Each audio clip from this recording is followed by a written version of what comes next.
Asia ఖండంలోనే అతిపెద్ద జాతర సమ్మక్క సారలమ్మ మేడారం జాతరను తెలంగాణ ప్రభుత్వం ఎంతో ప్రతిష్టాత్మకంగా తీసుకుని 250 కోట్లతో అభివృద్ధి పనులు చేపట్టడం మహదానందంగా ఉందని ములుగు జిల్లా కాంగ్రెస్ కమిటీ అధ్యక్షుడు అశోక్ అన్నారు.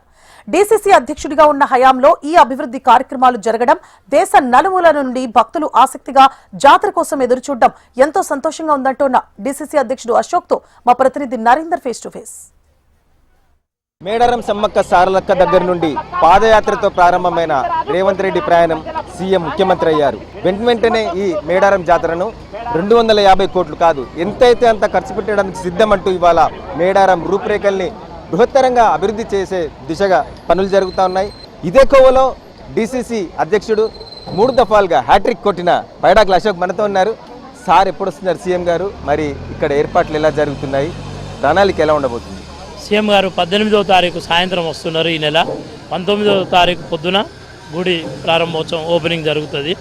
చాలా అంటే కొత్త నిర్మాణం జరుగుతున్నది కాబట్టి చాలా అద్భుతంగా జరుగుతున్నది. మీరు చూస్తున్నారు, అసలు కన్నుల పండగ మేడారం అంటే ఇప్పటి నుంచే కనిపిస్తున్నది. చరిత్రలో కని విని ఎరగని విధంగా ఈ ప్రభుత్వం గుడి నిర్మాణం అయితేనేమి, చుట్టుపక్కల ప్రాంతం రోడ్లు అయితేనేది, త్రాగునీరు కోసమైనా, భక్తులకు క్యూ లైన్లైనా ఎటువంటి అసౌకర్యాలు కలగకుండా ముందస్తుగానే అద్భుతమైన డెవలప్మెంట్ కార్యక్రమాలు చేస్తున్నారు. కాబట్టి ప్రభుత్వానికి ప్రజలందరూ కూడా సంతోషంగా కృతజ్ఞతలు చెప్తున్నారు.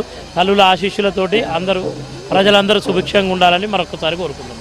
నూతనంగా ఈ రాతి చెక్కడాలు అనేటివి కడతా ఉన్నారు. వీటి మీద గిరిజన సంస్కృతి సాంప్రదాయాలు అనేటివి ప్రముఖంగా అందరిని ఆకర్షించే విధంగా ఉన్నాయి. అలాగే రోడ్ల మీద కూడా, కూడలిలో వద్ద కూడా చాలా ఆకర్షణీయంగా శిల్పాలు నెలకొల్పుతున్న పరిస్థితి ఎలా చూస్తున్నారు?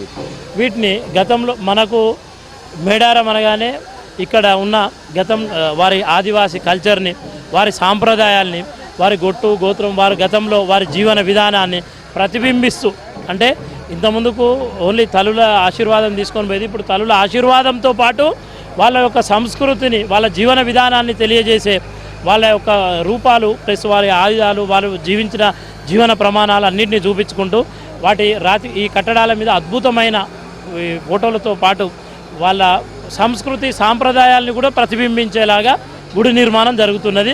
కాబట్టి ప్రజలందరూ చాలా సంతోషాన్ని వ్యక్తం చేస్తున్నారు. ఎందుకంటే ఇవన్నీ చాలా చూడముచ్చటగా ఉన్నాయి. మేడారం అంటేనే ఒక అద్భుతంలో ఇంకా వారి ఒక సంతోషాలని ఇంత ముందుకు కొంచెము దర్శనాలకు కొంచెం కంజెస్టెడ్గా ఉండేది. ఇప్పుడు అంటే వారి యొక్క ఇక్కడ ఉన్న అయ్యగారులని, వాళ్ళ సాంప్రదాయాలకు ఎటువంటి డిస్టర్బెన్స్ కలగకుండా వారి అభిప్రాయాలు సూచనల మేరకే గుడి డెవలప్మెంట్ ఇంకా అద్భుతంగా తీర్చిదిద్దారు విశాలంగా. కాబట్టి ఒకేసారి 10,000 మంది కూడా దర్శనం చేసుకొని బయటికి వెళ్ళిపోవచ్చు. రైట్, ఇవాళ చూస్తున్నాం ఇప్పటివరకు జరిగిన జాతరలో 1,20 కోటి 30 ఇవాళ 1,50 వరకు వచ్చిన పరిస్థితి. ఇంకా ఈ దఫా ఇంత డెవలప్మెంట్ జరుగుతుంది. వేరే రాష్ట్రాల నుండి కూడా విపరీతంగా ప్రజలు వచ్చే అవకాశం ఉంది, భక్తులు వచ్చే అవకాశం ఉంది. ఈ మేర ఎంత మేరకు ఈ దఫా భక్తులు వచ్చే అవకాశం ఉంది? ఈసారి సుమారుగా 1.5 నుంచి 2 కోట్ల మంది భక్తులు వచ్చే అవకాశం ఉన్నది. ఇప్పటికే 10 నుంచి 15 లక్షల మంది భక్తులు దర్శనం చేసుకున్నారు. ప్రతిరోజు 1,00,000 మంది భక్తులు వస్తున్నారు. ఆల్రెడీ ఈ మధ్యన హాలిడేస్ సండేలలో విపరీతంగా వస్తున్నారు. అందరూ కుటుంబాలతో కలిసి హాలిడే ఎంజాయ్ చేయడానికి మేడారమే వస్తున్నారు. కాబట్టి మేడారం అంటే ఒక అద్భుతమయం. కాబట్టి వాళ్ళు కూడా అందరూ ఆస్వాదిస్తున్నారు. న్యాచురాలిటీకి, ఒక సహజ సిద్ధంకు, ఒక ప్రకృతిని ఆస్వాదించినట్టుగా ఉంటుంది మేడారం వస్తే. అమ్మల ఆశీర్వాదం కూడా తీసుకోవచ్చు అన్న ఉద్దేశంతో వేలాది లక్షలాది మంది భక్తులు వస్తున్నారు. ఈసారి ఎక్కువ మంది వస్తారు.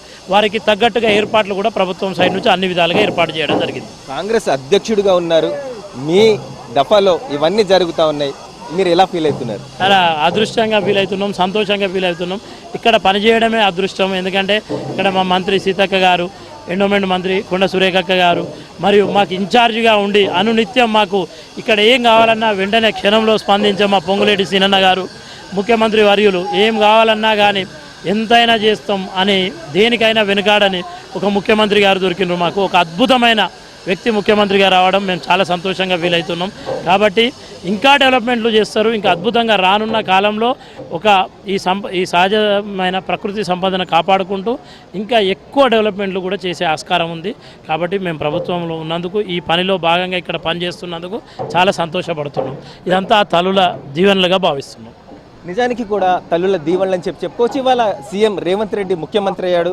అలాగే డీసీసీ ప్రెసిడెంట్గా పైడాకుల అశోక్, వీరు సంభ్రమాచార్యాలకు గురవుతున్నారు. మాకు అదృష్టం దొరికింది, ఈ మా దఫాలో ఇవన్నీ జరుగుతున్నాయంటే మాకు చాలా ఆనందంగా ఉందని చెప్పి చెప్తా ఉన్నారు.